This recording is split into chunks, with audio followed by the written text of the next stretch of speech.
Carol Angela Davis. Thank you for joining me on Monday, July 25th for your reality news check. We're going to begin, of course, with our debt ceiling watch.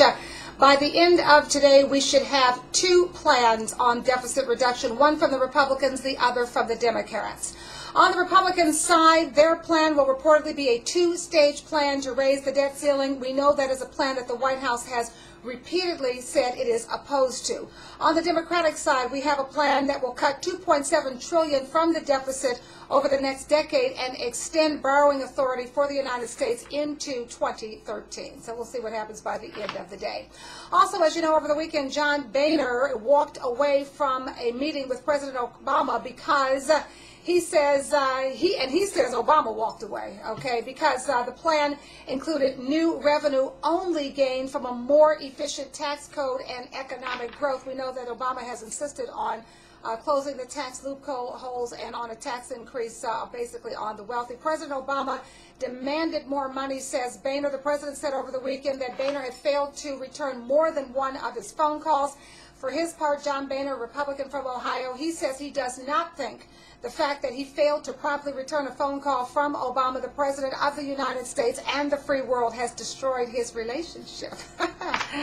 I guarantee you it's had a negative impact. Meanwhile, you can call it white flight as more white voters shift to the GOP under Obama. The Republican Party has made big gains among white voters since President Obama took office, was elected, I should say, in 2008, but not among any other racial or ethnic group. That is what a new Pew Research poll is showing. It says more than half of white voters, we're talking 52%, now identify themselves as Republicans. That is compared with 39% who are Democrats. That 13 percentage point lead is significantly higher than it was 3 years ago when 46% of white voters were Republicans compared to 44% of Democrats. So we should tell you at the same time the Democratic Party's dominance among black and Hispanic voters continues. 86% of black voters and 64% of Hispanics are aligned as Democrats.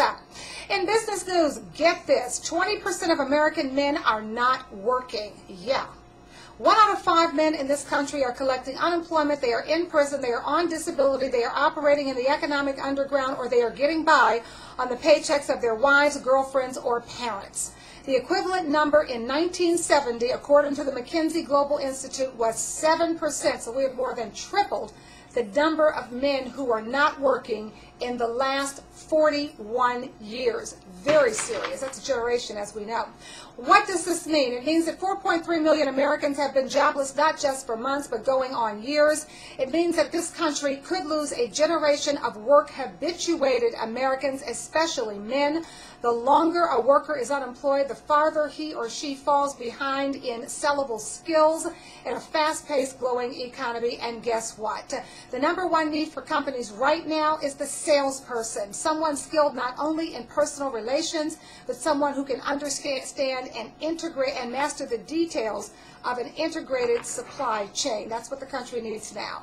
Also in business news, 4,000 FAA workers are gone, furloughed without pay. The FAA that's the Federal Aviation Administration, partially shutting down over the weekend since Congress failed to reauthorize the agency's funding.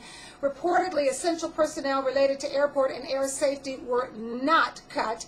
Last Wednesday, the House approved an extension of FAA taxes until September 16th. However, that extension did include language that would prohibit federal subsidies from going to 3 small airports. They are in Montana, Nevada, and New Mexico, and that's because tickets there are subsidized already at more than $1,000 a ticket. And the House extension included language eliminating subsidies to 10 small airports because they are within 90 miles of a medium or large airport. Okay? We turn to international news where a senior North Korean official is expected to visit the United States this week, coming to New York. We're talking about North Korean Vice Foreign Minister Kim Kwai-gwan, up for discussion, reportedly the possible resumption of long-stalled international negotiations on ending Pyongyang's nuclear programs. The meeting coming at an important time since over the weekend, North Korean Foreign Minister Park Lee-chun said that the Korean Peninsula now stands quote, on the crossroads of détente and the vicious cycle of escalating tension, unquote. Let's get that job done. From Oslo, authorities there say the Norwegian man charged with the attacks in and near Oslo that killed over 90 people has admitted to the facts of the case.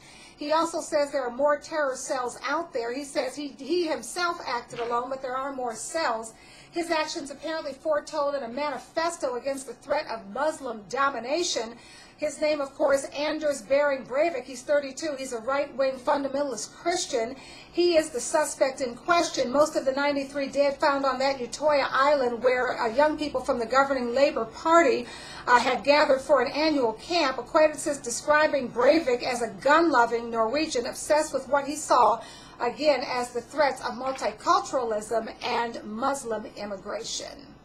And then finally, dead over the weekend, 27-year-old Amy Winehouse. We all know Winehouse had been very troubled by alcohol and drug problems throughout her career.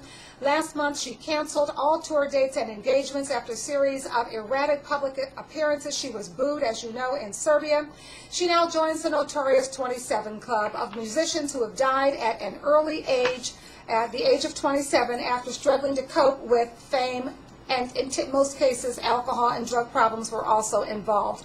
They include Rolling Stone Brian Jones. He drowned at a swimming pool in 1969. Of course, then we have guitarist Jimi Hendrix. He choked to death in 1970 after mixing wine and sleeping pills. We also include singer Janis Joplin. She suffered a suspected heroin overdose. That was in 1970. Also, Doors star Jim Morrison. He died of heart failure in 1971. And Nirvana frontman Kurt Cobain, he shot himself in 1994. So there you have it. So it's very sad. We're very sorry to hear of that, but I don't think anybody is really that surprised. And I hope the young people will please take a look and pay attention. These young musicians and people who are out here doing this, because it only has one end for most people. Those are your stories. We thank you so much for joining us. I'll see you tomorrow, same time, same place. I'm Carol Angela Davis. This is your Reality News Check. Join me on Facebook. Join me on Twitter. Have a good day.